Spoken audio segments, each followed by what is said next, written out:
ആമേൻ. കർത്താവേ സ്തോത്രം.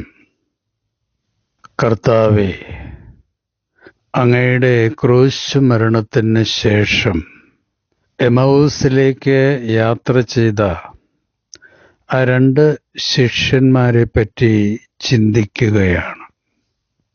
അവരുടെ കാലുകൾ മുന്നോട്ട് നടക്കുമ്പോഴും ഹൃദയം പിറകോട്ട് യെരുശലേമിലേക്ക് യാത്ര ചെയ്യുകയായിരുന്നു.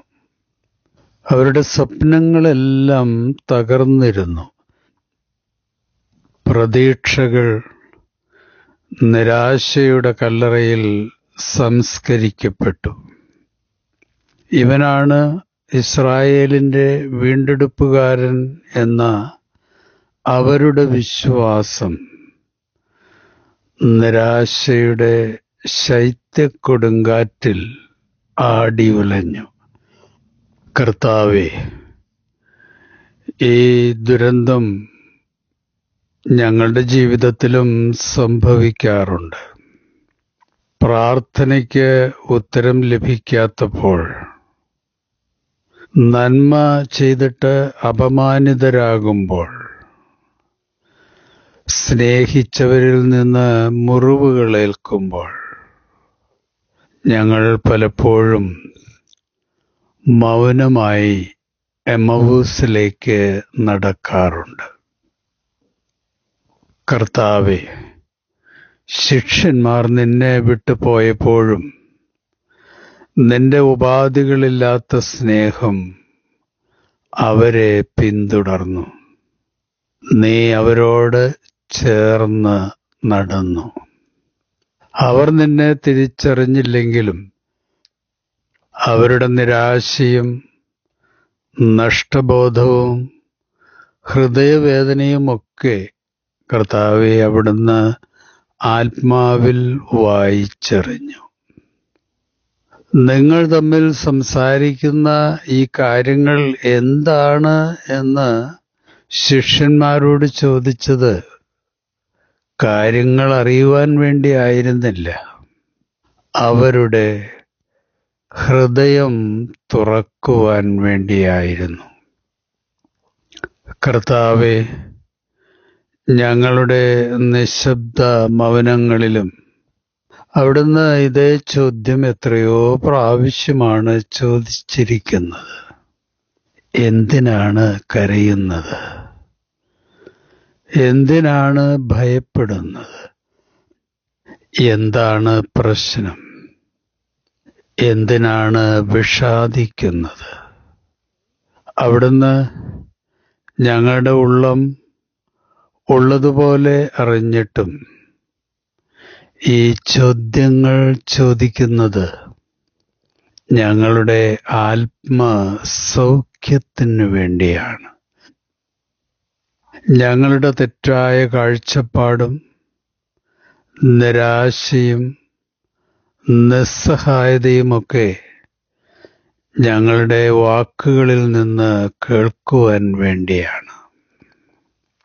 എമൗസിലേക്കുള്ള യാത്രയിൽ അവിടുന്ന് അവരുടെ സാഹചര്യങ്ങൾ മാറ്റുന്നതിന് പകരം മനസ്സ് മാറ്റുകയാണ് ചെയ്തത്.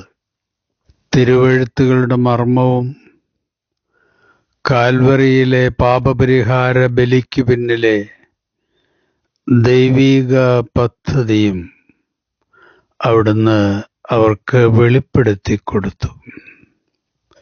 യാത്രയിൽ അവരോട് സംസാരിച്ചപ്പോൾ അവരുടെ ഹൃദയം ഉള്ളിൽ കത്തിജ്വലിച്ചു. കർത്താവേ, അവിടുത്തെ തിരുവചനമാകുന്ന അഗ്നിയാൽ ഞങ്ങളുടെ ഹൃദയവും പ്രകാശിതമാക്കണമേ. കർത്താവേ, ഞങ്ങളുടെ ജീവിതം ചിലപ്പോൾ നിരാശയുടെ എമൗസ് യാത്ര ആകാറുണ്ട്. അവിടുന്ന് ഞങ്ങളോടൊപ്പം ഉണ്ടെങ്കിൽ അത് ജയാരവത്തിൻ്റെ ഹോശാനയായി മാറും. കർത്താവേ, അപ്പം നുറുക്കുമ്പോഴായിരുന്നു ശിഷ്യന്മാർ അങ്ങയെ തിരിച്ചറിഞ്ഞത്.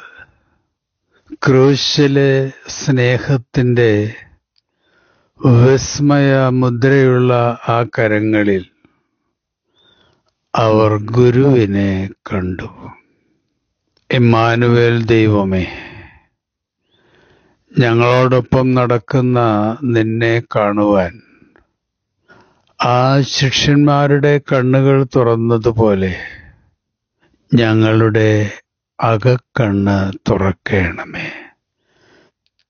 എമ്മവൂസിന്റെ നിരാശയിൽ നിന്ന് യെരുശലേമിന്റെ സാക്ഷ്യത്തിലേക്ക് കർത്താവേ ഞങ്ങളെ കൈപിടിച്ച് നടത്തേണമേ. ആമേൻ. കർത്താവേ സ്തോത്രം. ലൂക്കോസ് 24 അധ്യായം. അവർ അവനെ നിർബന്ധിച്ചുകൊണ്ട് പറഞ്ഞു, ഞങ്ങളോടുകൂടെ താമസിക്കുക, നേരം വൈകുന്നു, പകൽ അസ്തമിക്കാറായി. അവൻ അവരോടുകൂടെ താമസിക്കുവാൻ കയറി. അവരോടൊപ്പം ഭക്ഷണത്തിനിരുന്നപ്പോൾ അവൻ അപ്പമെടുത്ത് വാഴ്ത്തി മുറിച്ച് അവർക്ക് കൊടുത്തു. അപ്പോൾ അവരുടെ കണ്ണ് തുറക്കപ്പെട്ടു. അവർ അവനെ തിരിച്ചറിഞ്ഞു. പക്ഷേ അവൻ അവരുടെ മുമ്പിൽ നിന്ന് അപ്രത്യക്ഷനായി.